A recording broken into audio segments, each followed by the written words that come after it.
It's a word that catches attention in songs and conversations. So op in street slang, OP stands for opponent or opposition. Think of it as a term for those you're at odds with, often used in neighborhoods experiencing rivalry. That's right, the opposite of allies, and it's usually painted as someone you've got beef with. And imagine a rivalry between two crews. Each sees the other group as the opps. In some neighborhoods, identifying ops is practically a survival skill.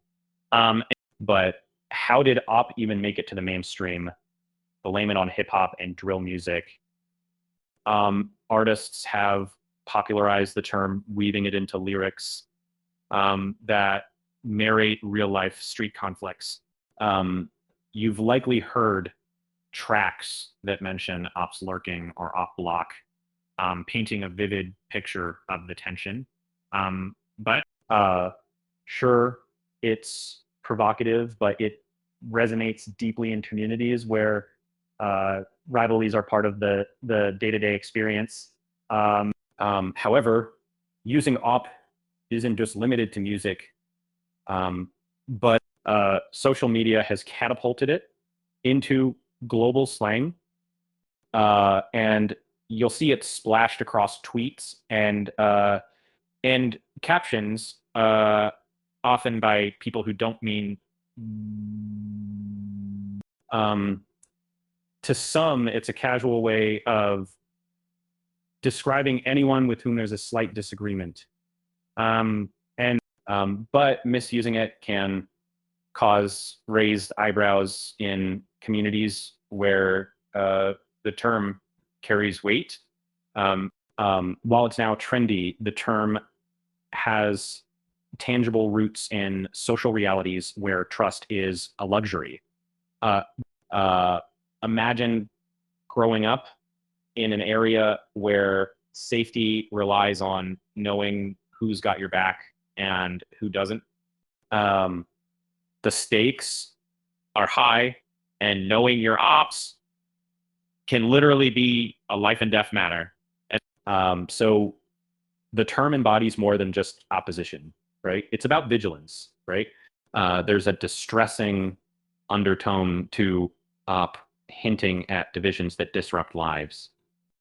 Forget clean-cut rivalries. This is about complex social dynamics in environments shaped by deep-seated issues.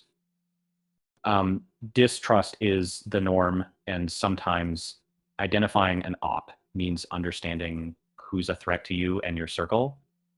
Now, the real pain point, misunderstanding or overusing op, can trivialize these serious undertones.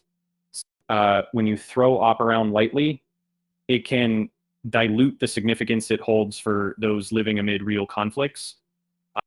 People in less tumultuous settings risk disconnecting the term from its reality. For them, saying OP might be nothing more than trendy slang. That for those in the know, op involves intricate social codes, and additionally, the information can be available on a stage of money or a loan. And if you might hope are simply kind of the mid-all measure, this is street-level intelligence work because survival can hinge on knowing who your ops are. The wrong misstep, aligning with the wrong person, could escalate a feud. Don't mistake the gritty context for glorification. The word shines a light on the hardships faced.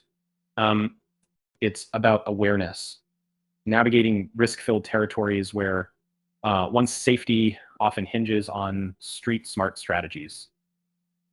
Think of it as a reality check, revealing the impacts of societal divides. Pro tip, when discussing ops, be mindful of its genuine implications. Understanding op is part of deciphering the street lexicon, which is rich and multi-layered. It's a blend of expressions shaped by environments where resilience is a necessity. Street slang can intimidate those unfamiliar. But diving deeper unveils complex cultural reasons behind each term. This slang speaks volumes beyond what meets the ear. As with any viral slang term, context is king. Up might seem simple, but it's far from it. It needs for some, this word is part of their daily vocabulary, deeply embedded in social interactions. For others, it's just a catchy line from a song. So if you choose to use it, remember where it comes from.